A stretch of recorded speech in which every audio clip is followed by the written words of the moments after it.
We're talking one of three Austrian brands in this video. It's the orange one. That means it's Redbull KTM.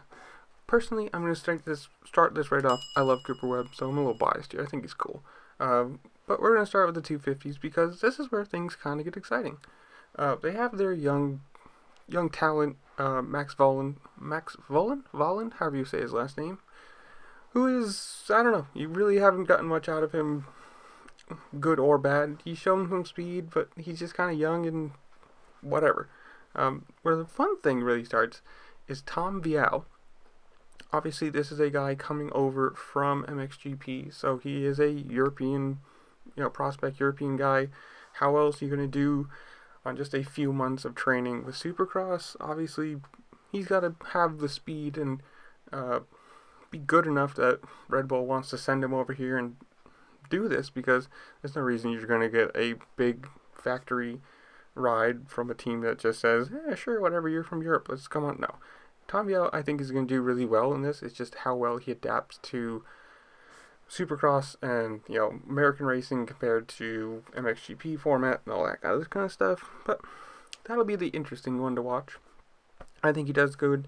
Max Volland, I have no idea. He's still young, so he's got some time to work into it. Going into the 450 side of things, again, Cooper Webb, somebody I really like. Red Bull's got a weird situation here. Actually, we'll start with this. Marvin Musquin, who personally, I cannot believe he has stayed on this bike for as long as he has. This is a championship winning team, championship winning bike, proven by two different people, Dungey and Cooper Webb.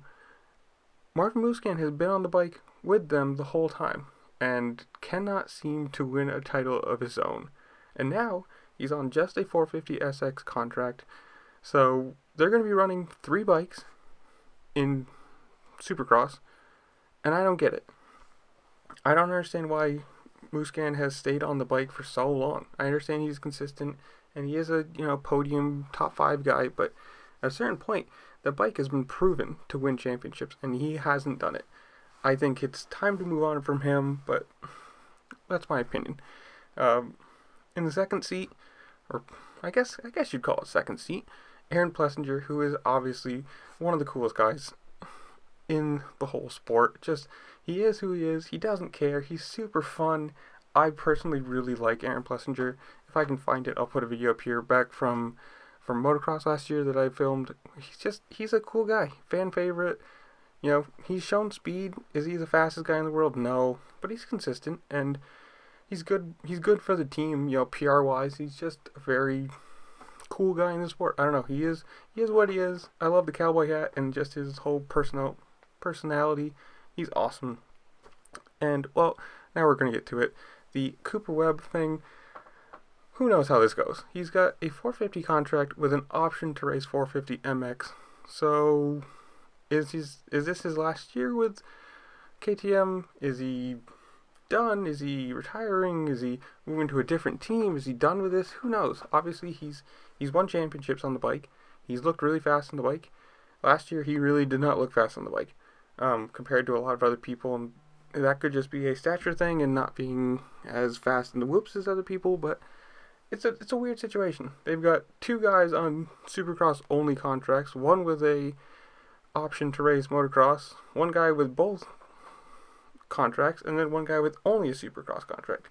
It's a very, very weird team dynamic for one of the, the front running teams, obviously being who they are and the championships they've won recently. I don't know. I think they'll do well. I don't see Marvin Musquin winning any races. I see Plessinger as a top 10, top 5 guy. And, if Cooper Webb finds some speed, he is always a contender for race wins in the championship as long as he can find speed. Who knows? Last year they changed bike frames and he didn't seem to like it. Maybe he has a year, feels a little bit better on it. We'll see. But in the comments below, you tell me. How well do you think Tom Vial is going to do popping over from Europe? Max Volland, Musquin, Plessinger, Cooper, whatever you want to say. How well do you think they end up doing? And also in this, do you think Cooper ends up racing motocross too, or just supercross? But do all the fun things this platform allows you to do, like, share, subscribe, comment, share if you want, whatever, because doing the YouTube algorithm game, it really does help me, and I appreciate it a lot. And with that, I'll see y'all later. Peace.